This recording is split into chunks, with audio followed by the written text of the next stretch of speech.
اس نے کہا کوئی بات نہیں، تمہارے پاس سیکورٹی کے لیے کوئی چیز نہیں ہے، تم پیسے لے کر جا سکتے ہو، مگر سیکورٹی کے طور پر اپنی مونچھ کا ایک بال یہاں پر رکھنا ہوگا۔ ایک وقت تھا مونچھ کو غیرت کا نشان سمجھا جاتا تھا، اور جس شخص کی بڑی بڑی مونچھیں ہوتی تھی اس کے بارے میں یہی کہا جاتا تھا کہ یہ شخص لجپت تالا ہے۔ لجپت بنیادی طور پر سریکی زبان کا ایک لفظ ہے جو کہ عزت دار شخص کے لیے استعمال کیا جاتا ہے، لیکن آج کل حالات بدل چکے ہیں۔ مونچھ رکھنے والا شخص عمومی طور پر ٹک ٹاکر نکلے گا۔ ذرا ان صاحب کو دیکھیے، حسندہ شکاری نظر باز ہمیں تیرے کاغذ، کیسے اس نے لالچیوں کی طرح زبان نکال رکھی ہے۔ حالانکہ ڈانس کرنے کا شوق ہے تو روایتی ڈانس ایسے بھی ہو سکتا ہے۔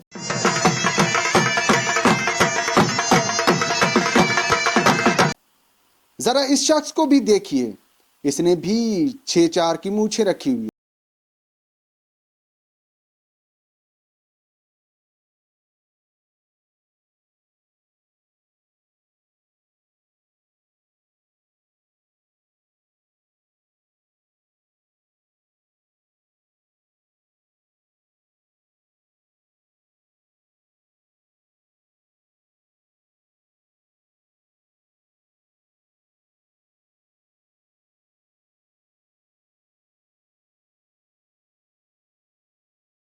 شخص اس طرح کے ٹھمکے نہیں لگایا کرتا تھا۔ ہاں، روایتی رقص میں وہ ضرور حصہ لیا کرتا تھا۔ ان بابا جی کو بھی دیکھ لیجئے، وائرل ہونے کے شوق میں کس قدر بیہودہ ڈانس کر رہے ہیں۔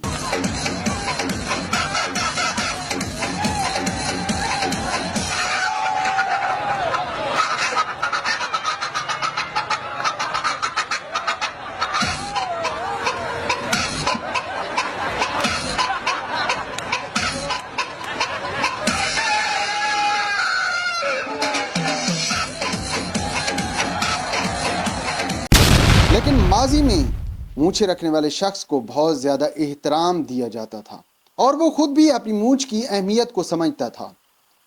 ایسی ہی کہانی ہے چچے وزیر کی۔ 1 صدی پہلے کی بات ہے کہ چچے وزیر کو پیسوں کی ضرورت پڑ گئی۔ اب اس وقت بینک تو تھے نہیں۔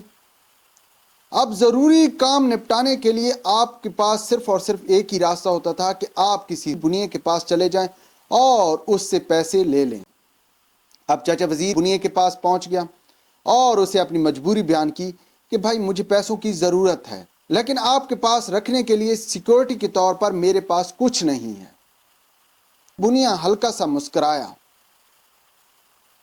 اور کہا کوئی بات نہیں، آپ کے پاس مونچھ تو ہے، آپ مونچھ کا ایک بال توڑ کر یہاں پر رکھ دیں اور جتنے پیسوں کی ضرورت ہے وہ پیسے لے جائیں۔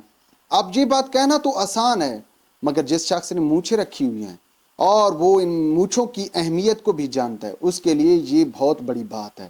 خیر، چچے وزیر نے بڑی مشکل سے اپنی مونچھ کا ایک بال توڑا اور بنیے کے پاس رکھ دیا اور بدلے میں پیسے لے لیے۔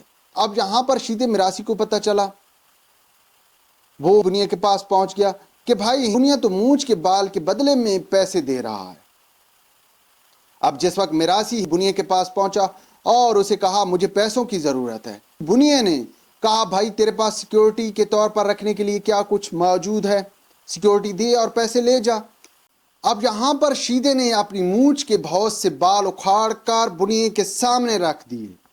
بنیے نے جب شیدے کی یہ حرکت دیکھی تو ایک کہکا لگایا اور کہا نہیں شیدہ نہیں، میں نے جس وقت وزیر سے اس کی مونچھ کا ایک بال سیکیورٹی کے طور پر مانگا تو اس وقت وزیر کی آنکھوں میں آنسو تھے، اور جس وقت اس نے اپنی مونچھ کا ایک بال توڑنے کے لیے اپنا ہاتھ اٹھایا تو اس وقت اس کا ہاتھ کانپ رہا تھا۔